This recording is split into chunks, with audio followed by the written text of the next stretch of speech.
আল্লাহ তুমি আমার গুনাহগার উম্মতকে বাঁচাও। আমি আমার স্পেশাল দোয়াটা কিয়ামতের দিন আমার গুনাহগার উম্মতকে সুপারিশের জন্য রেখে দিয়েছি।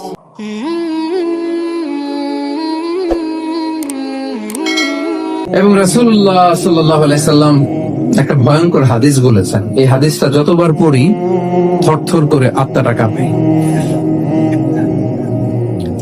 কিয়ামতের দিন আল্লাহ তাআলা অনেক শহীদকে বলবেন তুমি জাহান্নামে যাবে। সে বলবে আল্লাহ আমি জাহান্নামে যাব, আমি তো রক্ত দিয়েছি তোমার জন্য, লিইলাই কালিমাতিল্লাহ, আমার দেহের তাজা রক্ত দিয়ে আমি শহীদ হয়েছি, জানাজা ছাড়া আমার দাফন হয়েছে, আমি তো জান্নাতে যাব। আল্লাহ বলবে না, তুমি শহীদ হয়েছ এই কারণে তো লোকজন তোমাকে বীর বলবে, বীর বাহাদুর। তো দুনিয়াতে তো তোমারে বাহাদুর বলছে, তো তোমারে বিশাল যোদ্ধা ছিল, বাহাদুর ছিল, খেতাব তো তুমি পেয়েছো। আমার কাছে কিচ্ছু নেই, জাহান্নামে যাও, গো টু দ্য হেলফায়ার। অনেক দানশীলকে আল্লাহ বলবে জাহান্নামে যাও। সে বলবে আল্লাহ আমি জাহান্নামে যাব, আমি তো মসজিদ, মাদ্রাসা, এতিমখানা, বৃদ্ধাশ্রম এমন কিছু নাই যে বাকি রাখছি, শত শত মসজিদ আমি করেছি, আমি কেন জাহান্নামে যাব? আল্লাহ বলবে না, তুমি দান করেছিলে এই জন্য যে লোকজন তোমার দানশীল বলবে, দানবীর বলবে, আদেম তাই বলবে, ওটা তো তোমাকে বলা হয়েছে, জাহান্নামে যাও। আমার কাছে কি গো টু দ্য হেলফায়ার। সেদিন আল্লাহ তাআলা অনেক আলেমকে ডাকবেন, অনেক দাঈদেরকে ডাকবেন, অনেক দুআত ইলাল্লাহদের তিনি ডাকবেন।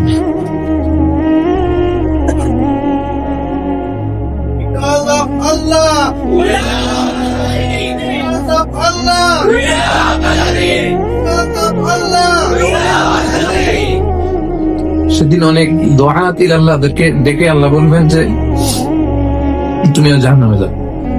সে বলবে আল্লাহ কেন? আমি মানুষকে কোরআন শিখিয়েছি, আমি মানুষকে হাদিস শিখিয়েছি,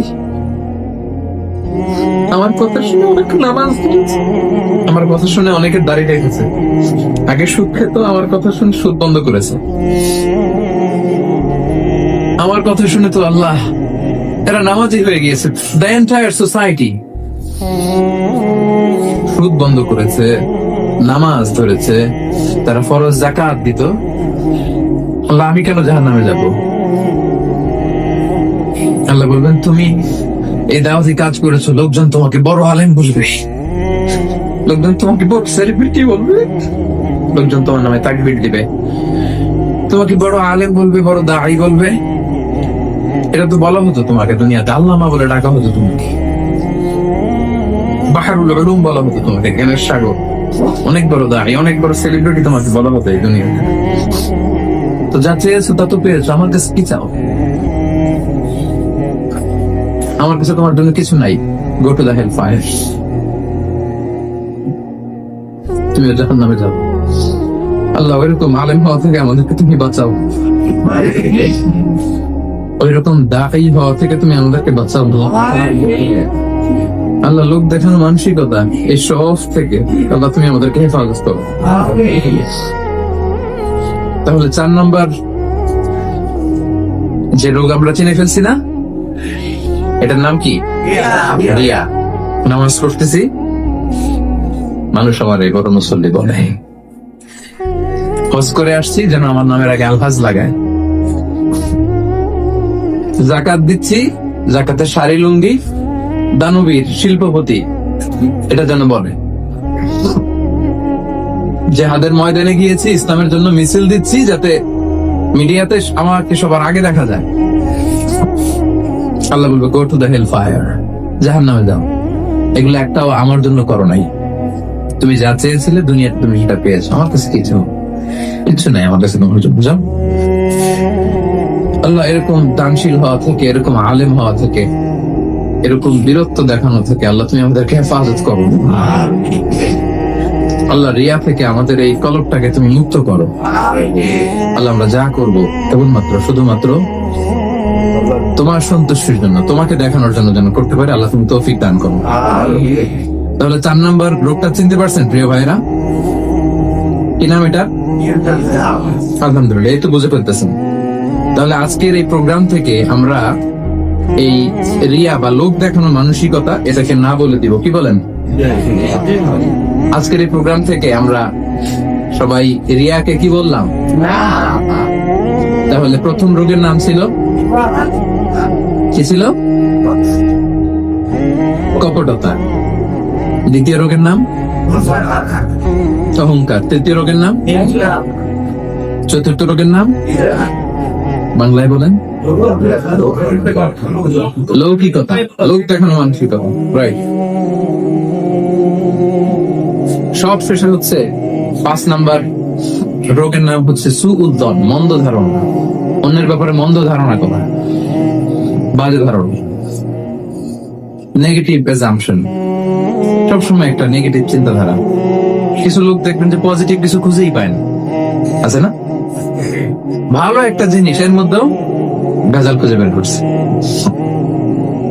জাজমেন্টাল, অন্যের ব্যাপারে মন্দ ধারণা করা, সবসময় অন্যকে কাঠগড়ায় দাঁড় করাতে সে পছন্দ করে, এরকম আছে না? ওনার এই সমস্যা, ওনার তো নামাজ হয় না, এর তো ঝামেলা আছে ফ্যামিলিতে, ওর তো এটা, ওর সমস্যা, তোর কি সমস্যা? ওর সমস্যা যে বুঝলি, তোর কি সমস্যা বল? এরকম আছে না? নিজের দোষের কোনো খবর নাই, শুধু অন্যের দোষ, শুধু অন্যের দোষ, শুধু নেগেটিভ। প্রিয় ভাইরা, এই নেগেটিভিটি থেকে বেরিয়ে আসতে হবে আমাদের। অন্যের দোষ খোঁজা যাবে না, নিজের দোষ খুঁজতে হবে। নিজেকে কাঠগড়ায় দাঁড় করান, একটু নিজে কি কি ভুল করলাম, নিজে কি কি অন্যায় করলাম, এটা একটু বের করবার চেষ্টা করেন। নিজেকে কাঠগড়ায় দাঁড় করান। আমরা এই ভুলটা করে ফেলে, আমরা নিজেকে কাঠগড়ায় দাঁড় না করিয়ে কি করি? হ্যাঁ, কি সুন্দর, ইজ দা জাজ, সে জাজ করবে, সে জাজের চেয়ারে বসছে, তার দায়িত্ব দেওয়া হয়েছে, এবার সে এই তোমার এই সমস্যা, এটা ওইটা। তো জাজমেন্টাল হওয়া যাবে, পজিটিভ চিন্তা ধারণা করতে হবে। দেখেন আল্লাহ তাআলা বলছেন, ইয়া আইয়ুহাল্লাযীনা আমানু জিতানিবু কাসীরাম মিনায-যন্ন ইন্না বা'দায-যন্নি ইসম। ওহে বিশ্বাসীরা, বেশি বেশি ধারণা করা থেকে বেঁচে থাকো, কেননা ধারণাটা হচ্ছে পাপ। এই যে আপনি বাজে ধারণা করলেন, এটা পাপ। আর রাসূল সাল্লাল্লাহু আলাইহি ওয়াসাল্লাম বললেন, ফাইন্নায-যন্না আকযাবুল হাদীস। এই ধারণা করাটা এটা হচ্ছে মিথ্যা কথা, অধিকাংশ ধারণা এটা মিথ্যা হয়। ধারণা কখনো সত্যের বিকল্প হতে পারে না, কখনো বিকল্প হতে পারে না। এই জন্য আপনি বাজে ধারণা করবেন না। ধারণা করতে হলে সুধারণা করেন। ধারণা করতে হলে কি ধারণা করবেন? হঠাৎ দেখলেন যে ওদিকে আজান হইতেছে, বসে আছে, এই নামাজ পড়ে না, নামাজ পড়েই না, ওর যে কি সমস্যা আছে আপনি জানেনই না, হতে পারে না? কি রে, নামাজ পড়লো না? সে হয়তো মুসাফির, সে কি, সে তো জমা কসর করার অনুমতি, তো ফ্লেক্সিবিলিটি তো শরীয়ত দিয়েছে, ঠিক কিনা? বোন একটাকে দেখছেন নামাজ পড়ে নাই, ধারণা করে নিতে তো বেনামাজ, এর বউ তো নামাজ পড়ে না, এরকম বলে না? হয়তো মেনস্ট্রুয়েশনাল পিরিয়ড চলছে, তার পিরিয়ডের কারণে তো সে নামাজ পড়তে পারবে না। আপনার বন্ধুকে দেখলেন বোরকা পরা এক মহিলার সাথে যাচ্ছে, দিক দিয়ে একটা মেয়ের সাথে, ইয়াং বোরকা পরা, এই তো বাজে ধারণা শুরু। মামাই তো একেবারে কাজ করে ফেলাইছে, হ্যাঁ বলেন এরকম, মামাই তো একেবারে কাজ বানাই দিস। আল্লাহ আকবার। এই যে আপনি ধারণা করলেন, আপনার গুনার পাল্লাটা ভারী করলেন। এই মেয়েটা তার আপন বোন হতে পারে কি পারে না? আসতে বললেন যে পারে কি পারে না? তার আপন ভাগ্নি হতে পারে কি পারে না? এই যে আপনি মন্দ ধারণা করছেন, মানে যাই দেখি আমরা খালি চোখে, এটা কিন্তু সব বাস্তবতা না। Something could be strange behind the scene, এর বিপরীতে এমন কিছু আছে, ওটা আমি জানি না হিস্ট্রিটা। এজন্য আপনি সুধারণা করবেন। কি করবেন? সবসময় সুধারণা করবেন। এই মন্দ ধারণা, বাজে ধারণা, অনেকে এরকম কিছু দেখলেই, বিয়ে করার পরে একটা ঘড়ি হাতে দেখলেই এটা বোধহয় যৌতুক দিছে বোধহয়। পুলিশ অফিসার একটা গাড়ি কিনছে বা ফ্ল্যাট কিনছে, এই তো ঘুষের টাকা দিয়ে বানায় ফেলছে। পুলিশ অফিসার মানেই কি সবাই ঘুষ খায়? ঘুষ খায় একটা বড় সংখ্যক, কিন্তু এখনো অনেক সৎ পুলিশ অফিসার আমার দেশে আছে না নাই? মানুষগুলো এবার আগুনের মধ্যে পানি দিলে যেমনি আগুন নিভে যায়, দাউ দাউ করা হৃদয়ে জ্বলন্ত আগুন তাদের ঠান্ডা হবে। কিয়ামতের ময়দানে ওই বিভীষিকাময় সময়ে মুসিবতের কালে মানুষগুলো পাগল হয়ে বিশ্বনবীকে খুঁজতে আরম্ভ করবে। সবাই মিলে বিশ্বনবীর কাছে যে বলবে, ইয়া রাহমাতাল লিল আলামিন, ইয়া খাতামান নবীন, রাহমাতাল লিল আলামিন। দেখেন আমাদের কি অবস্থা, কি কঠিন বিপদে আমরা আছি, দাঁড়াতে পারি না, সূর্যের আলোতে ঘেমে হয়রান। আজকে কেউ সুপারিশ করতে পারবে না। সব নবীরা অপারগতা স্বীকার করেছে, তারা বলেছে আপনি ছাড়া কেউ নাকি আল্লাহর সামনে দাঁড়াতে পারবেন না, আপনি একটু সুপারিশ করেন।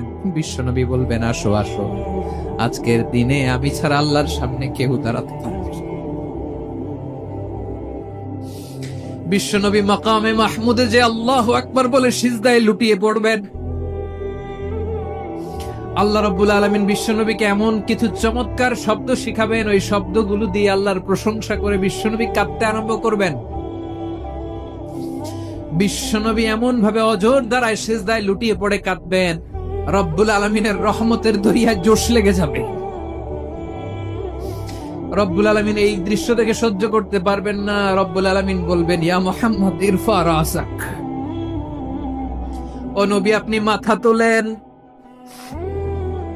মাথা তোলেন, আপনার কান্না আমি সহ্য করতে পারি না। নবী আপনি মাথা তোলেন, সাল তুতা, আজকে আপনি যা চাবেন তাই দেন। নবী আপনি সিজদা থেকে মাথা তুলেন, সাল তুতা, যা চাবেন তাই দেব। ওয়াশফা তুশাফা, যার জন্য সুপারিশ করবেন তার সুপারিশ কবুল করে নিন। বিশ্বনবী এবার মাথা তুলবেন। যে বিভীষিকাময় সময়ে প্রত্যেক নবী বলেছেন আমি পারবো না, প্রত্যেক নবী বলেছেন নাফসি নাফসি, আমার কি হবে আমি জানি না, আল্লাহ আমারে বাঁচাও। প্রতিটি নবী বলবেন নাফসি নাফসি, আল্লাহ তুমি আমারে বাঁচাও, আমারে বাঁচাও। বিশ্বনবী মাথা তুলবেন, তুলে বলবেন রব্বি হাবলি উম্মতি, আল্লাহ তুমি আমার গুনাহগার উম্মতকে বাঁচাও।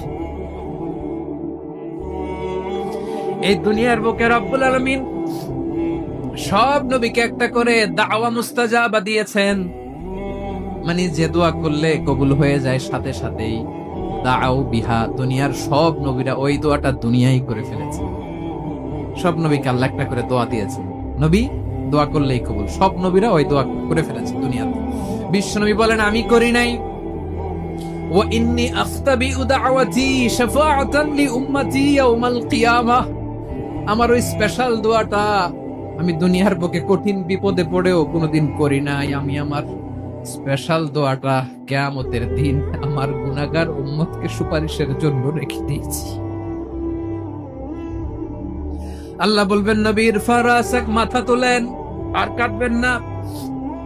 বিশ্বনবী মাথা তুলবেন, আল্লাহ বলবেন সাল তুতা, আপনি যা চাবেন তাই দেব। ওয়াশফা তুশাফা, সুপারিশ করেন, সুপারিশ কবুল করব।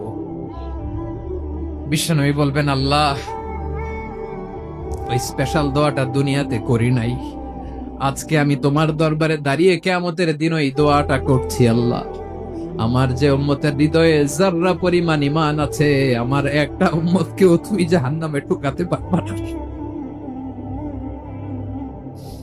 বিশ্বনবী পাগলের মতো একবার হাউজে কাউসারে যাবেন, একবার সিরাতে যাবেন, একবার পুলসিরাতের দিকে, একবার হাউজে কাউসারের দিকে পাগলের মতো দৌড়াতে থাকবেন।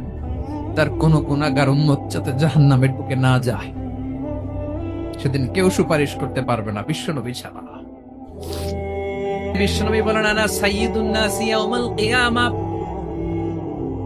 আমি কিয়ামতের দিন সর্বশ্রেষ্ঠ হব, মানুষের মধ্যে সর্বশ্রেষ্ঠ সেরা আমি বিশ্বনবী। আলহামদুলিল্লাহ। বিশ্বনবী বলেন সেদিনটা বড্ড ভয়ঙ্কর, সেদিন কেউ কারো কোনো উপকারে আসবে না, বন্ধু বন্ধুর কাজে আসবে না, স্ত্রী স্বামীর উপকারে আসবে না, স্বামী স্ত্রীর উপকারে আসবে না, পীর সাহেব মুরিদরে বাঁচাতে পারবে না, মুরিদ পীর সাহেবরে বাঁচাতে পারবে না, নেতা কর্মীর পরিচয় দিবে না, কর্মী নেতার পরিচয় দিবে না, ভাই বোনকে চিনবে না, বোন ভাইকে চিনবে না, বাবা তার সন্তানকে চিনবে না, মেয়েকে দেখে মা দৌড়ে দৌড়ে পালাবে। বড্ড ভয়ঙ্কর দিন। বিশ্বনবী বলবেন জমিনটা এখনকার মতো থাকবে না, পুরো জমিনটা সমান হয়ে যাবে, ফ্ল্যাট। এখন তো গোল, তখন ফ্ল্যাট। সবাই এক জমিনের উপরে দাঁড়াবে, সূর্যটা মাথার কাছে চলে আসবে, সূর্যের গরমে মানুষের মাথার মগজ গলে গলে কানের ছিদ্র নাকের ছিদ্র দিয়ে বেয়ে বেয়ে পড়বে। আহ, সবাই হয়রান, পেরেশান, ক্লান্ত শ্রান্ত। মানুষগুলো বলবে বাঁচার কোনো উপায় নাই। 50,000 বছর মানুষ এরকম দৌড়াবে, চিৎকার করবে, কাঁদবে, বাঁচার কোনো উপায় নাই। সবাই বলবে আল্লাহ যদি বিচারটা শুরু করতো, যা হবার হবে, আগে বিচার শুরু করুন। বিচারই শুরু হয়নি, বিচার শুরু হইতে 50,000 বছর। আল্লাহ, 50,000 বছর, 5,000, 15,000 না, 50,000 বছরের গুণ যাবে। মানুষগুলো কাঁদতে কাঁদতে বলবে চলো আমরা আদম আলাইহিস সালামের কাছে যাই, যেন আল্লাহরে যে সুপারিশ করে, আল্লাহ আপনি বিচার শুরু করেন। কিয়ামতের ময়দানে সবাই মিলে সাইয়েদনা আদম আলাইহিস সালামের কাছে যেয়ে বলবে ইয়া আবাল বাশার ইয়া আউয়ালাল আম্বিয়া, ও আদম নবী, আপনি দুনিয়ার বুকে প্রথম নবী। আল্লাহ নিজ হাতে আপনারে 60 হাত লম্বা করে বানিয়েছেন, আপনার সম্মানে ফেরেশতাদেরকে সেজদা দিতে বলেছেন। দুনিয়ার প্রথম নবী, প্রথম মানুষ আপনি। আপনি আল্লাহরে যে সুপারিশ করেন যেন আল্লাহ বিচার শুরু করে। আদম আলাইহিস সালাম বলবেন আমি পারবো না, কারণ আল্লাহ আমাকে একটা নিষিদ্ধ গাছের কাছে যেতে নিষেধ করেছিল, আমি ভুল করে এই গাছের ফল খেয়েছি। নাফসি নাফসি, আজকে আমার কি হবে আমি জানি না, আমি বড় লজ্জিত। আমারে যদি আল্লাহ জিজ্ঞেস করে কেন খাইছিলাম, আমার কোনো উত্তর নাই। তোমারে বাঁচামো কেমনে আমি? নবীরা থার করে কাঁপবে সেদিন। আদম আলাইহিস সালাম বলবেন আমি পারবো না, মাফ করো আমাকে, আমি পারবো না। ওই যে ভুল করে গন্ধম খেয়ে ফেলেছি, নিষিদ্ধ গাছের ফল খেয়ে ফেলেছে, আমি বড় লজ্জিত, অনুতপ্ত, আমি পারবো না। আজকে আল্লাহ এত রাগান্বিত হয়েছে, আগে কখনো আল্লাহ এত রাগান্বিত হয় নাই, ভবিষ্যতে আল্লাহ কখনো এত রাগান্বিত হবে না। আমি পারবো না। এক কাজ করো, তোমরা নূহ আলাইহিস সালামের কাছে যাও। কোন নবী? লোকেরা এবার পাগলের মতো দৌড়াতে দৌড়াতে আল্লাহর নবী নূহ আলাইহিস সালামের কাছে যেয়ে বলবে ইয়া নবী আল্লাহ নূহ, আনতা আউয়ালুর রুসুলি ফিল আরদ, আপনি জমিনে প্রথম রাসূল। আদম আলাইহিস সালাম নবী ছিলেন, রাসূল ছিলেন না। এই দুনিয়ার বুকে প্রথম রাসূল ছিলেন আল্লাহর নবী নূহ আলাইহিস সালাম। সবাই বলবে ও নবী আল্লাহ নূহ, রাসূল আল্লাহ নূহ, আল্লাহ আপনাকে আবদান শাকুরা, শুকরগুজার বান্দা বলে কোরআনে বলেছে। কোরআনে নূহ আলাইহিস সালামের নামেও সূরা আছে না নাই? আপনি আল্লাহর প্রিয় বান্দা, প্রিয় রাসূল। দেখেন আমাদের কি দশা, ঘামতে ঘামতে শেষ। জমিনটা তামার জমিন, সূর্যটা মাথার কাছে, কি করবো আর পারি না, ঘামতে ঘামতে আর কত ঘামবো, কত দাঁড়িয়ে থাকবো। আল্লাহরে যে বলেন বিচার যেন শুরু করে। নূহ আলাইহিস সালাম বলবেন আমিও পারবো না, আমিও পারবো না। আমি আমার ছেলের জন্য এক কথা বলে ভুল করে ফেলছি। যখন মহাপ্লাবন হবে আমি বললাম আল্লাহ আমার কলিজার টুকরা সন্তান রে বাঁচান। আল্লাহ বললেন ও নূহ, সে তোমার সন্তান না, কারণ সে ঈমান আনে নাই, সে পাহাড়ের উপর দাঁড়িয়েছে, দেখি কেমনে সে বাঁচে। ওই যে আমি একটা না বুঝে আবদার করেছি, আল্লাহ আমার উপর রেগে গিয়েছিলেন। আজকে আল্লাহ ওই ব্যাপারে যদি আমারে প্রশ্ন করে, আমার কোনো জবাব নাই, আমি পারবো না, মাফ করো। তোমরা সবাই মিলে আল্লাহর খালিল ইব্রাহিম আলাইহিস সালামের কাছে যাও। লোকগুলো পাগলের মতো খুঁজতে আরম্ভ করবে, অযুত লক্ষ নিযুত কোটি মানুষের ভিড়ে আল্লাহর খালিল ইব্রাহিমকে যে বলবে ইয়া খালিলুল্লাহ, ও আল্লাহর খালিল, আল্লাহ আপনাকে বড্ড ভালোবেসেছেন, আপনি কাবা বানিয়েছেন, আল্লাহ আপনাকে বড্ড পছন্দ করেন। দেখেন আমাদের কি অবস্থা। আপনি যে আল্লাহর কাছে সুপারিশ করেন যেন আল্লাহ আজকে বিচার শুরু করে। আল্লাহর নবী ইব্রাহিম বলবেন আমিও পারবো না, আমি আমার জীবদ্দশায় 3টা মিথ্যা বলেছি। কয়টা? আসলে মিথ্যা না, একটু টুইস্ট করে কৌশল করে কথা বলেছিলেন, ওইটাকে হাদিসে মিথ্যা বলা হয়েছে। আমি জীবনে 3টা মিথ্যা বলেছি, জীবন বাঁচানোর তাগিদে কৌশল করে 3টা কথা বলেছি। আজকের এই কঠিন ময়দানে আল্লাহ যদি ওই 3টা কথার ব্যাপারে জিজ্ঞেস করে, লজ্জায় আমি মাথা দেখাতে পারবো না, আমিও পারবো না, আমিও পারবো না। আজকে আল্লাহ এত রেগে আছে, আগে কখনো এত রাগে নাই, পরেও রাখবে না। তোমরা সবাই মিলে বনি ইসরাইলের নবী মূসা আলাইহিস সালামের কাছে যাও। সবাই এবার যাবে মূসা আলাইহিস সালামের কাছে, যে বলবে ইয়া নবী আল্লাহ মূসা, আপনি ছিলেন কালিমুল্লাহ, আল্লাহর সাথে সরাসরি কথা বলতেন। রব্বুল আলামিন আপনাকে তাওরাত কিতাব দিয়েছেন, আপনি যে একটু সুপারিশ করেন। আল্লাহর নবী মূসা বলবেন মাফ করো, আমিও পারবো না, আমি দুনিয়ার বুকে ভুল করে একটা মানুষকে মেরে ফেলেছি। আমি মারছিলাম আদব শিক্ষা দেওয়ার জন্য এক থাপ্পড়, এই থাপ্পড়ে যে ওই লোক মরেই যাবে আমি জানতাম না।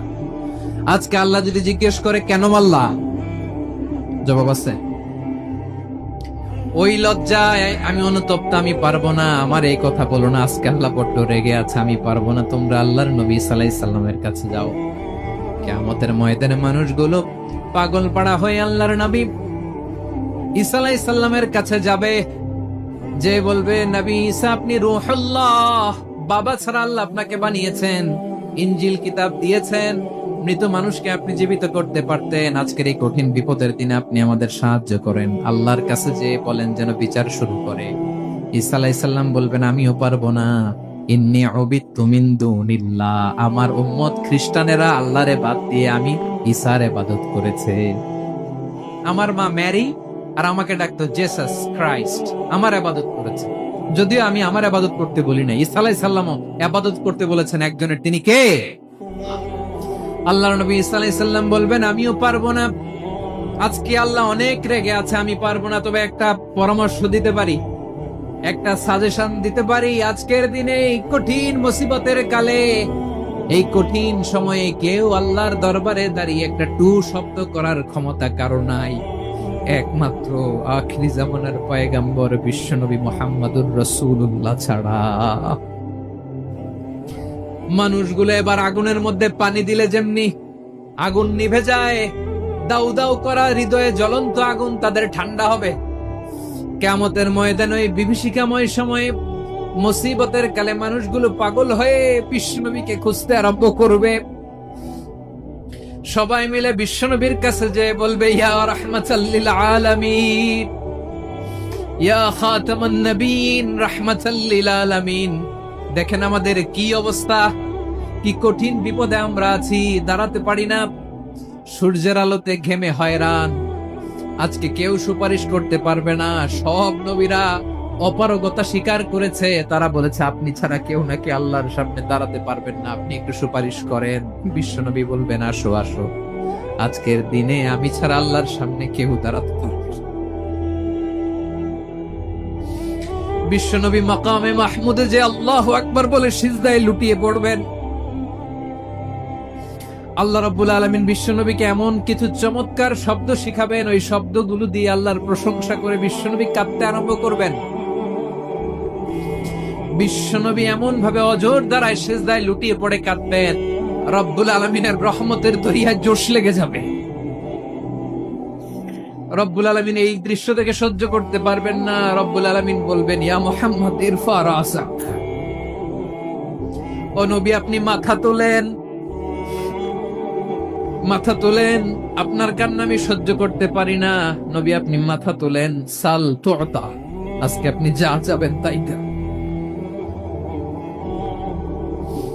নবী আপনি সিজদা থেকে মাথা তুলেন, সাল তুতা, যা চাবেন তাই দেব, ওয়াশফা তুশাফা, যার জন্য সুপারিশ করবেন তার সুপারিশ কবুল করে নিব। বিশ্বনবী এবার মাথা তুলবেন। যে বিভীষিকাময় সময়ে প্রত্যেক নবী বলেছেন আমি পারবো না, প্রত্যেক নবী বলেছেন নাফসি নাফসি, আমার কি হবে আমি জানি না, আল্লাহ আমারে বাঁচা। প্রতিটি নবী বলবেন নাফসি নাফসি, আল্লাহ তুমি আমারে বাঁচাও, আমারে বাঁচাও। বিশ্বনবী মাথা তুলবেন, তুলে বলবেন রব্বি হাবলি উম্মতি, আল্লাহ তুমি আমার গুনাহগার উম্মতকে বাঁচাও। এই দুনিয়ার বুকে রব্বুল আলামিন সব নবীকে একটা করে দাওয়া মুস্তাজাবা দিয়েছেন, মানে যে দোয়া করলে কবুল হয়ে যায় সাথে সাথেই। দাও বিহা, দুনিয়ার সব নবীরা ওই দোয়াটা দুনিয়ায় করে ফেলেছে। সব নবীকে আল্লাহ একটা করে দোয়া দিয়েছেন, নবী দোয়া করলেই কবুল, সব নবীরা ওই দোয়া করে ফেলেছে দুনিয়াতে। বিশ্বনবী বলেন আমি করি নাই। ওয়া ইন্নী আখতাবিউ দাওয়াতি শাফাআতান লি উম্মতি ইয়াউমাল কিয়ামাহ, আমার ওই স্পেশাল দোয়াটা আমি দুনিয়ার বুকে কঠিন বিপদে পড়েও কোনোদিন করি নাই। আমি আমার স্পেশাল দোয়াটা কিয়ামতের দিন আমার গুনাহগার উম্মতকে সুপারিশের জন্য রেখে দিয়েছি। আল্লাহ বলবেন নবী ইরফা রাসাক, মাথা তোলেন, আর কাঁদবেন না। বিশ্বনবী মাথা তুলবেন, আল্লাহ বলবেন সাল তুতা, আপনি যা চাবেন তাই দেব, ওয়াশফা তুশাফা, সুপারিশ করেন, সুপারিশ কবুল করব। বিশ্বনবী বলবেন আল্লাহ ওই স্পেশাল দোয়াটা দুনিয়াতে করি নাই। আজকে আমি তোমার দরবারে দাঁড়িয়ে কিয়ামতের দিন ওই দোয়াটা করছি। আল্লাহ, আমার যে উম্মতের হৃদয়ে যাররা পরিমাণ ঈমান আছে, আমার একটা উম্মতকেও তুই জাহান্নামে ঢুকাতে পারবা না। বিশ্বনবী পাগলের মতো একবার হাউজে কাউসারে যাবেন, একবার সিরাতে যাবেন, একবার পুলসিরাতের দিকে, একবার হাউজে কাউসারের দিকে পাগলের মতো দৌড়াতে থাকবেন। তার কোন গুনাহগার উম্মত যাতে জাহান্নামে ঢুকে না যায়, সেদিন কেউ সুপারিশ করতে পারবে না বিশ্বনবী ছাড়া। এজন্য 5 নম্বর আল্লাহ বললেন, মান যাল্লাযী ইয়াশফাউ ইনদাহু ইল্লা বিইযনিহি। কার সাহস আছে, কার এত বড় বুকের পাটা কিয়ামতের কঠিন দিন আল্লাহর সামনে দাঁড়িয়ে সুপারিশ করবে? কারো ক্ষমতা নেই, কারো ক্ষমতা নাই। বিশ্বনবী সেদিন সিজদায় পড়ে উম্মতের জন্য কাঁদবেন, সবাই কাঁদবে, নফসি নফসি, আল্লাহ আমারে বাঁচাও, আল্লাহ আমারে বাঁচাও। বিশ্বনবী বলবেন, উম্মতি উম্মতি। বিশ্বনবী আমার জন্য কাঁদবেন, আপনার জন্য কাঁদবেন, আমাদের জন্য সেদিন কেঁদে কেঁদে জাহান্নামের দরজায় দাঁড়িয়ে আমাদেরকে টেনে টেনে জান্নাতে ঢুকাবেন। এজন্যই বিশ্বনবীর ভালোবাসা যেন আমাদের হৃদয়ে ভরপুর থাকে। আমার ভাইয়েরা, প্রতি শুক্রবার বিশ্বনবীর উপরে বেশি বেশি যেন আমরা দুরূদ পড়ি। আমরা যখন বিশ্বনবীর সালাম দেই, দুরূদ পড়ি, একদল স্পেশাল ফেরেশতা আছে যারা বিশ্বনবীর দুরূদটা নিয়ে সরাসরি বিশ্বনবীর রওজায় যায়, যে বলে অমুকের বেটা অমুক আপনারে সালাম দিয়েছে। বিশ্বনবী নিজ কবরের থেকে নিজেই সালামের উত্তর দেয়। বিশ্বনবীর ভালোবাসা যেন আমাদের হৃদয়ে থাকে, বিশ্বনবীর সুন্নাহ দিয়ে যেন আমাদের জীবনটাকে সাজাই। পারা যাবে ইনশাআল্লাহ। বিশ্বনবীর ভালোবাসা ছাড়া কেউ জান্নাতে ঢুকতে পারবে? বিশ্বনবীর পক্ষে আমরা বলবো, বিশ্বনবীর পক্ষে আমরা লিখব, বিশ্বনবীর জন্য আমরা আমাদের কলিজার রক্ত বিলিয়ে দিব, ঠিক কিনা বলেন? সেদিন বিশ্বনবী ছাড়া কেউ সুপারিশ করতে পারবে না। 5 নম্বর আল্লাহ বললেন, মান যাল্লাযী ইয়াশফাউ ইনদাহু ইল্লা বিইযনি। কে আছে সুপারিশ করবে আল্লাহর সামনে? আর আপনি আপনার বাবার দরবারে যে সেজদা দেন, হ্যাঁ? ইব্রাহিম আলাইহিস সালাম থারথার করে কাঁপবে আর বলবে, নফসি নফসি, আল্লাহ আমারে বাঁচা। মুসা আলাইহিস সালাম থারথার করে কাঁপবে, আল্লাহ নফসি নফসি, আমারে বাঁচাও। আর আপনি পীরের দরবারে যে সেজদা দেন, কোথায় আছেন আপনি? খবর দাও, কেউ বাঁচাতে পারবে না। যাকে ইল্লা আল্লাহ যাকে অনুমতি দেন, বিশ্বনবীকে দিবেন, নবীদেরকে দিবেন, এরপরে আল্লাহ তার স্পেশাল ওয়ালিদেরকে, মুত্তাকিনদেরকে, শহীদদেরকে, সিলেক্টেড বান্দাদেরকে দিবেন। কিন্তু কাকে দিবেন, কার জন্য দিবেন, দুনিয়ার কেউ জানে না একজন ছাড়া। তিনি কে? আল্লাহর ওয়ালিদেরকে, নেককার লোকদেরকে আল্লাহ সুপারিশের অনুমতি দিবেন। কিন্তু আপনি যারে মানেন, যার পায়ে সেজদায় লুটিয়ে পড়ে থাকেন, তারে যে আল্লাহ দিবেন, এটার কোনো গ্যারান্টি আছে? কথা বলেন। এজন্য জপতে হবে একজনের নাম। আওয়াজ করে বলুন, তিনি কে? আয়াতুল কুরসির 5 নাম্বার কথা হচ্ছে, সেদিন কেউ কারো উপকারে আসবে না, সুপারিশ করার সুযোগ পাবে না, আল্লাহ যাকে অনুমতি দেয় তিনি ছাড়া। কয়টা গেল? 6 নাম্বার আল্লাহ বললেন, ইয়ালামু মা বাইনা আইদিহিম ওয়া মা খালফাহুম। তোমাদের সামনে, তোমাদের পেছনে যখন যেটাই ঘটুক না, জানে কে? আওয়াজ করে বলুন, কেউ যেটা জানে না, জানে কে? কেউ যেটা দেখে না, দেখে কে? কেউ যেটা শোনে না, শোনে কে? ইয়ালামু মা বাইনা আইদিহিম ওয়া মা, দৃষ্টিগোচর, দৃষ্টির বাইরে যা ঘটে কে জানে? তবে ঘরের ভিতরে ঢুকে জানালা বন্ধ করে লাইট অফ করে যদি আমরা কিছু করি, ওইটা আর আল্লাহ জানে। হ্যাঁ, জানে, ওইটাও জানে। যত কালো পর্দা লাগায়া লাইট বন্ধ করে একা একা পাপ করেন, দেখে কে? এজন্য অন্ধকারে পাপ করলেও সেখানেও আল্লাহর দৃষ্টি আছে না নাই? আলিমুল গায়বি ওয়াশ শাহাদা, দৃশ্য অদৃশ্য সব জানেন, সব। আল্লাহ বলেন, ওয়া আসিররু কাওলাকুম আও ইজহারু বিহি ইন্নাহু আলিমুম বিযাতিস সুদূর। প্রকাশ্যে করো কিংবা গোপনে করো, সব জানেন। এমনকি অন্তরে অন্তরে কি ভাবো তাও জানেন। মুখে গালি দেন নাই, মনে মনে গালি দিচ্ছেন, ওটা তো আল্লাহ জানেন। হ্যাঁ, আলিমুম বিযাতিস সুদূর। অন্তরে যা আছে ওইটাও ইয়ালামু খাইনাতাল আ'য়ুন ওয়া মা তুখফিস সুদূর। চোখ দিয়ে, অনেকে দেখবেন চোখ দিয়ে চোখ মারে, ওইটাও আল্লাহ দেখেন। বিচার করতেছে, বিচারককে ঘুষ টুস দিয়ে আপনি চোখ মারলেন যে এইভাবে না ওইভাবে করো, ওইটা তো আল্লাহ দেখে টেকে নাই। হ্যাঁ, খাইনাতাল আ'য়ুন, চোখের খেয়ানত দেখে। ওয়া মা তুখফিস সুদূর, অন্তরে যেটা লুকায় রাখো ওইটাও তিনি দেখেন। এজন্য আল্লাহ বলেন 6 নম্বর কথা হচ্ছে ইয়ালামু মা বাইনা আইদিহিম ওয়া মা খালফাহুম, সামনে পেছনে যা ঘটে সব জানে কে। কথা ক্লিয়ার? 7 নম্বরে আল্লাহ বললেন ওয়ালা ইউহিতুনা বিশাইইম মিন ইলমিহি ইল্লা বিমা শা, কেউ তার জ্ঞানকে পরিব্যাপ্ত করতে পারে না, পরিবেষ্টন করতে পারে না। তার জ্ঞানে কি আছে কেউ জানতে পারে না, ততটুকু ছাড়া যতটুকু তিনি জানেন। সুবহানাল্লাহ। নবীরা কি সব জানেন? বিষ্ণু ঈসা ইসলাম সব জানতেন না। আল্লাহ তাআলা নবীদেরকে যতটুকু জানান ততটুকুই নবীরা বলে, ঠিক কি না? ওমা ইয়ানতিকু আনিল হাওয়া ইন হুয়া ইল্লা ওয়াহয়ু ইউহা। আল্লাহ যতটুকু জানায় নবীরা ততটুকু বলতে পারে, এর বাইরে বলতে পারে না। আল্লাহ যতটুকু জানায় ততটুকু। আমাদের জ্ঞান যা আছে দিছে কে? সবাই বলুন, কে দিছে? এজন্য আল্লাহ বলে আমি যদি জ্ঞান দেই তাইলে তোমরা জ্ঞান পাও, এছাড়া জ্ঞানের কোন মাধ্যম দুনিয়াতে। আর আমাদের জ্ঞান একেবারে কম, এই জ্ঞান নিয়ে আমরা বড়াই, কত বড়াই করি। জ্ঞানের কত বড়াই, গর্ব অহংকার, কত গরম আছে না নাই? কি জ্ঞান আছে আপনার? কি জানেন বলেন? ভবিষ্যৎ জানেন? কালকে কি হবে জানেন? তো কি জানেন না? কালকে কি হবে এটাই তো জানেন না। এখন কি হবে তাই জানি না।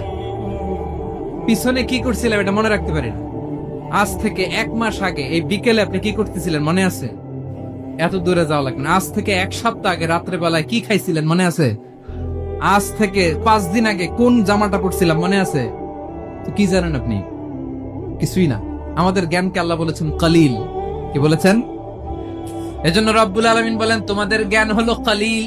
ওয়ামা উতিতুম মিনাল ইলমি ইল্লা কলিলা, একেবারে যত সামান্য জ্ঞান আমি আল্লাহ তোমাদেরকে দিয়েছি। আসল জ্ঞান ভান্ডার একমাত্র আমি আল্লাহর কাছে। তাহলে আমাদের জ্ঞানকে আল্লাহ কি বলেছেন? কলিল। একটু বলুন কি বলেছেন? কলিল মানে কি? একটা মহাসাগরের মধ্যে, খেয়াল করে শুনেন বুঝবেন, একটা মহাসাগরের মধ্যে একটা চড়ুই পাখি যে যদি একটু পানি খায়, পানি খাওয়ার পরে ওই চড়ুই পাখির ঠোঁটে যে একটু পানি লেগে থাকে ওইটারে বলে কলিল। আল্লাহ বলে মহাসাগর থেকে পানি খাওয়ার কারণে চড়ুই পাখির ঠোঁটে যে একটু পানি লেগে আছে, এই পানিটা হচ্ছে তোমরা পৃথিবীতে যারা আছো সবার জ্ঞান, সবাই মিলে এতটুকু জ্ঞান। আর পুরো মহাসাগরের পানি হচ্ছে আমি আল্লাহর জ্ঞান। তাহলে আপনার জ্ঞান তো অনেক বেশি। এজন্য জ্ঞানের বড়াই করা যাবে না। আল্লাহ বলেন ওয়ালা ইউহিতুনা বিশাইইম মিন ইলমিহি ইল্লা বিমা শা, আল্লাহ যতটুকু জানান ততটুকুই আমরা জানি। তিনি যে কত জানেন আমাদের কোনো ধারণা নাই, ঠিক কিনা বলেন? কয়টা গেল? 7টা। আর রইল কয়টা? 8 নম্বরে আল্লাহ বলেন ওয়াসিআ কুরসিয়ুহুস সামাওয়াতি ওয়াল আরদা, তার কুরসি আকাশ জমিন বিস্তৃত। আকাশ এবং জমিনকে পরিব্যাপ্ত করে রেখেছে তার কুরসি, তার ক্ষমতা, তার কর্তৃত্ব। কুরসির 2টা তাফসীর। এক তাফসীর হলো কুরসি মানে ক্ষমতা, তার ক্ষমতা, কর্তৃত্ব, আকাশ জমিন বিস্তৃত। কুরসির আরেকটা ব্যাখ্যা হচ্ছে সরাসরি কুরসি, যেখানে আল্লাহ পা রাখে। কি রাখে? তার মানে হুজুর আল্লাহরও পা আছে? আছে। কেমন আমরা জানি না, আমাদের পায়ের মতো না। সুবহানাল্লাহ পড়ে। তো তাইলে আল্লাহ কার মতো? আল্লাহ আল্লাহর মতো। সুবহানাল্লাহ পড়ে। লাইসা কামিসলিহি শাই, কোনো কিছু তার মতো নয়। তো তিনি কার মতো? তিনি তার মতো। ওয়ালাম ইয়াকুল্লাহু কুফুয়ান আহাদ। ওয়াসিআ কুরসিয়ুহুস সামাওয়াতি ওয়াল আরদ, তার কুরসিটা আকাশ জমিন বিস্তৃত। এটা ঊর্ধ্ব জগতের কথা। কত বাহাতের ভাইরা, কোন জগৎ? ঊর্ধ্ব জগৎ শুরু হয় এই যে এখান থেকে, মাথার উপর থেকে ঊর্ধ্ব জগতের শুরু, ঠিক কি না? এই যে শূন্যে যা দেখেন এটা প্রথম আকাশের মহাশূন্য। আল্লাহ বলেন ওয়ালাকাদ যায়্যানাস সামাআদ দুনিয়া বিজিনাতিল কাওয়াকিব, প্রথম আকাশের মহাশূন্যকে আমি তারা গ্রহ দিয়ে সুশোভিত করেছি। আমাদের পৃথিবীর চাইতে অনেক বড় গ্রহ আছে, যেমন সূর্য পৃথিবীর চেয়ে 13 লক্ষ গুণ বড়। কয় গুণ? 13 গুণ, 1300 গুণ, 13,000 গুণ, কত গুণ? আরো জোরে কত গুণ? চিন্তা করছেন পৃথিবীটা কত বড়, আর সূর্য নাকি পৃথিবীর চেয়ে? তার মানে সূর্যই কি সবচেয়ে বড়? না, সূর্যের চেয়ে কোটি কোটি গুণ বড় তারা আছে। এরকম কোটি কোটি তারা নিয়ে আমাদের গ্যালাক্সি মিল্কি ওয়ে, এরকম কোটি কোটি গ্যালাক্সি আছে প্রথম আকাশের মহাশূন্যের মধ্যে। এরপরে দ্বিতীয় আকাশ, এই দ্বিতীয় আকাশটা প্রথম আকাশের তুলনায় কত বড়? বিশ্বনবী বলেন, তোমার হাতের আংটি যদি মরুভূমির মাঝখানে ফেলে দাও, পুরো মরুভূমির তুলনায় তোমার হাতের আংটি যত ছোট, দ্বিতীয় আসমানের তুলনায় প্রথম আসমানটা ঠিক তত ছোট। তৃতীয় আসমান আবার এরকম, ওইটার তুলনায় দ্বিতীয় আসমানটা একটা আংটির সমান। চতুর্থ আসমানের তুলনায় মরুভূমির মাঝখানে তৃতীয় আসমানটা আংটির সমান। একটার চেয়ে আরেকটা বড়। কত বড় আমি বলতে পারবো, আপনারা শুনতে পারবেন, কিন্তু আমরা কল্পনা এটা ধারণ করতে পারবো। পঞ্চম, ষষ্ঠ, সপ্তম, 7 আকাশ শেষ। কি শেষ? এর উপরে আছে বাইতুল মামুর। কি নাম? এটা ফেরেশতাদের মসজিদ, ফেরেশতাদের কেবলা, ফেরেশতাদের কাবা। আমরা যেমন মক্কায় কাবা, ফেরেশতাদের কাবা কেবলার নাম হচ্ছে আল বাইতুল মামুর। 7 আসমানের উপরে। এটা কত বড় শুনেন। প্রতিদিন বিশ্বনবী বলেন, প্রতিদিন এই আল বাইতুল মামুর ফেরেশতাদের মসজিদে 70,000 ফেরেশতা ইবাদতের জন্য চান্স পায়। প্রতিদিন কয় হাজার? একবার ঢুকে যে বের হয়ে যায় কিয়ামতের আগে দ্বিতীয়বার আর তারা চান্স পাবে না। আল বাইতুল মামুর ওইটা শেষ। এরপরে সিদরাতুল মুনতাহা। কি নাম? সীমান্ত বৃক্ষ। এটা আরো বড়, একটা বিশাল বড় বড়ই গাছ আল্লাহ বানাইছে। ওয়া ইলাইহি ইয়ানতাহি ইলমুল মালাইকা, ফেরেশতাদের জ্ঞান সীমানা ওইখানেই শেষ। এর উপরে কি হয় ফেরেশতারা আর জানে না। ফেরেশতাদের ক্ষমতা এখানে শেষ। সিদরাতুল মুনতাহা, সিদরাতুল মুনতাহার এরিয়া শেষ। এরপরে শুরু হয় আল্লাহুল মাহফুজ, কোরআনের বাড়ি। কোরআনের বাড়ি কই? বাল হুয়া কুরআনুম মাজিদ ফি, এটা মিন দুররাতিন বাইদা, সাদা ঝকঝকে ডায়মন্ড দিয়ে আল্লাহ বানাইছে। আমাদের সবার তাকদীর ভাগ্যলিপি ওইখানে লেখা, কি হবে না হবে। কোরআনের বাড়ি ওইটা, ওইটা শেষ। এরপরে শুরু হয় লা জামান লা মাকান এরিয়া। ওইখানে কোনো জামান নাই, মাকান নাই, no time no space area শুরু। ওইখানে কুরসি, যেখানে আল্লাহ পা রাখেন বা কুদরতি পা রাখেন, আল্লাহর কুরসি। বড় রাজা বাদশারা সিংহাসনে বসে, পা রাখে একটা টেবিলের উপর, শাহী টেবিল, ওইটার নাম কুরসি। আল্লাহ বলে ওয়াসিআ কুরসিয়ুহুস সামাওয়াতি ওয়াল আরদ। আল্লাহর এই কুরসিটা এতক্ষণ যা বললাম এই সবগুলোর চাইতেও বড়। কুরসির উপরে আছে আল্লাহর আরশ। আর রহমানু আলাল আরশি ইস্তাওয়া। রব্বুল আলামিন ওই আরশের উপরে। আমি যেমনি চেয়ারের উপরে এরকম না। যেভাবে আল্লাহর জালালিয়াত, হিজ হাইনেস, হিজ রয়্যালনেস, আল্লাহর জালালিয়াত, আল্লাহর কুদরতের মাধ্যমে যেভাবে আল্লাহ আরশের উপর থাকা দরকার, আল্লাহ সত্তা, আল্লাহ ঠিক ওইভাবে আছে, আরশের উপরে আছেন। ওয়া ইয়াহমিলু আরশা রাব্বিকা ফাওকাহুম ইয়াওমাইদিন সামানিয়া। কিয়ামতের দিন আল্লাহর এই আরশটা 8 জন ফেরেশতা বহন করবে। আরশ বহনের জন্য আল্লাহর ফেরেশতা লাগে না, কোনো কাজের জন্যই আল্লাহর ফেরেশতা লাগে না। আল্লাহ বলে কুন ফায়াকুন, হয়ে যায়। তারপরে আল্লাহ নিয়োজিত রেখেছেন। সেদিন কিয়ামতের দিন আল্লাহর আরশটা বহন করবে কয়জন ফেরেশতা? এদের সাইজ কত বড়? হ্যাঁ, শুনতে মনে চায়? বিশ্বনবী বলেন, ইন্না মা বাইনা শাহমাতি উযুনিহি ইলা আতিকিহি মাসিরাতু 700 সানা। বিশ্বনবী বলেন, ওই ফেরেশতার সাইজ আমি দেখে এসেছি। কত বড় শোনো, যারা আল্লাহর আরশ বহন করবে। পুরো সাইজ বলা যাবে না। বিশ্বনবী বলেন, ওই ফেরেশতার কানের লতি থেকে কাঁধ বরাবর। আপনার কানের লতি থেকে কাঁধ কতটুকু হবে? 4 আঙ্গুল 5 আঙ্গুল।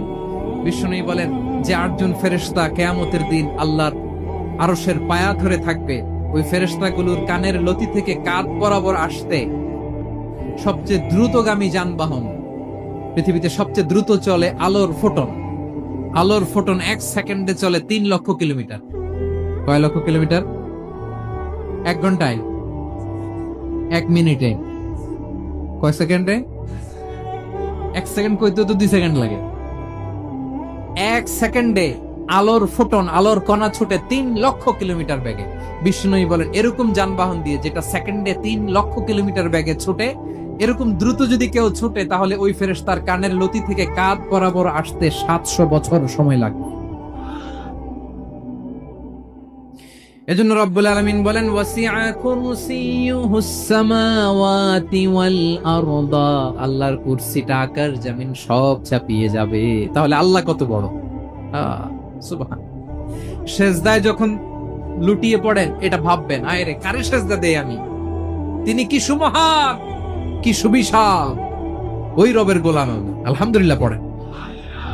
9 নম্বর আল্লাহ বলেন ওয়ালা ইয়াউদুহু হিফযুহুমা, এই বিশাল আকাশ জমিনকে রক্ষণাবেক্ষণ করতে যে আল্লাহ কঠিন কালেও ক্লান্ত হয় না, নাকি আমার আপনার মতো ক্লান্ত হয়?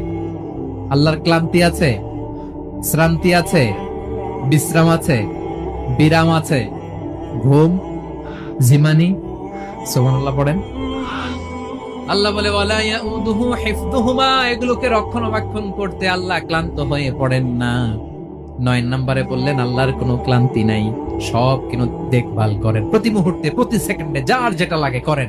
এই পুরো বসুন্ধরা, পৃথিবী, মহাবিশ্ব যেভাবে চলা দরকার সৃষ্টির পর থেকে আজও চলছে। চালায় কে? ইঞ্জিনিয়ারটা কে? আসল কারিগরটা কে? 9 নম্বর চলে গেল, আল্লাহ ক্লান্ত হন না। আর বাকি রইল কয়টা? সব শেষে আল্লাহ তাআলা বললেন ওয়া হুয়াল আলিয়ুল আযীম, ওয়া হুয়াল আলিয়ুল আযীম, তিনি হচ্ছেন আল আলিয়ুল আযীম। সব শেষ কথা। প্রিয় ভাইয়ের, আমি বলেছিলাম আয়াতুল কুরসিতে আল্লাহর মোট কয়টা সুন্দর সুন্দর নাম আছে? 2টা তো বলে ফেলছি। এগুলো কি ছিল? আল হাইয়ু, আল কাইয়ুম। এবার সব শেষে 3 আর 4 নাম্বারটা আসছে। এটা কি? একটা আল আলী আর একটা আযীম। 3 নাম্বারটা হচ্ছে আল আলী, 4 নাম্বারটা আযীম। আল আলী মানে হচ্ছে সর্বোচ্চ, দ্য গ্রেটেস্ট, দ্য হাইয়েস্ট। তার উপরে কেউ আছে? ঊর্ধ্ব জগতের যে বর্ণনা দিছে, কি বুঝলেন? আল্লাহর উপরে কেউ আছে? এজন্য তিনি হচ্ছেন আল আলী, সবচেয়ে উপরে, সর্বোচ্চ, দ্য হাইয়েস্ট। তার উপরে কেউ। এজন্য আল্লাহ বলেন সাব্বিহ ইসমা রাব্বিকাল আ'লা। আল আলী আর আল আ'লা কাছাকাছি অর্থ। প্রশংসা করো ওই আল্লাহর যিনি হলেন আ'লা, সবচেয়ে বড়। তার চেয়ে বড় কেউ আছে নাকি? তার উপরে কেউ আছে নাকি? আল আ'লা। এজন্য আমরা যখন সিজদায় লুটিয়ে পড়ি, আমরা যখন সবচেয়ে নিচে যাই, আমরা বলি আল্লাহ তুমি সবচেয়ে উপরে। আমরা যখন সিজদায় যাই, আমরা তখন সবচেয়ে কি? নিচে, তাই না? এর চেয়ে নিচে আর মানুষের সবচাইতে দামি অঙ্গ কপালটারে মাটিতে ঘষি, আমি সবচেয়ে নিচে, আর আমি বলি সুবহান রাব্বিয়াল, আহা সুবহান রাব্বিয়াল আ'লা। আল্লাহ তুমি সবচেয়ে উপরে, আমি সবচেয়ে নিচে, কিন্তু তুমি সবচেয়ে উপরে। সুবহানাল্লাহ পড়ে। আল্লাহ বলে আমি হলাম আল আলী। 4 নম্বরে আমি হলাম আল আযীম, হাইয়ু কাইয়ুম। শেষে বললেন আমি হলাম আল আলী, আমি হলাম আল আযীম। আযীম মানে সুমহান, দ্য সুপ্রিম। সুপ্রিম। আল্লাহর সবকিছু চরম পর্যায়ে। তার সবকিছু কি? আল্লাহর শাস্তি চরম পর্যায়ে, আল্লাহর দয়া পরম পর্যায়ে, তার সৃষ্টি প্রকাণ্ড, তার ক্ষমতা প্রচন্ড। তিনি আল আলী, আল আযীম। আওয়াজ করে পড়েন আল্লাহু আকবার। আল্লাহ বলে আমি হলাম আল আলী, আমি হলাম আল আযীম, আমি হলাম সুমহান। আমার সবকিছু বড়, আমার শাস্তি বড়, আমার দয়াও বড়, মায়াও বড়। আমি যখন শাস্তি দেই, আমার শাস্তির মতো কেউ শাস্তি দিতে পারে না। আমি আল্লাহ সব সময় ধরি না, ধরলে ছাড়ি না। ঠিক কি না? ধরে ধরে ধরে না, ধরলে আল্লাহ সাবধান। যখন আযাব আসবে, গজব আসবে, পালাবার জায়গা খুঁজে পাওয়া যাবে। সামান্য ভূমিকম্প দিলে আমাদের অবস্থা কি হয় দেখেন তো?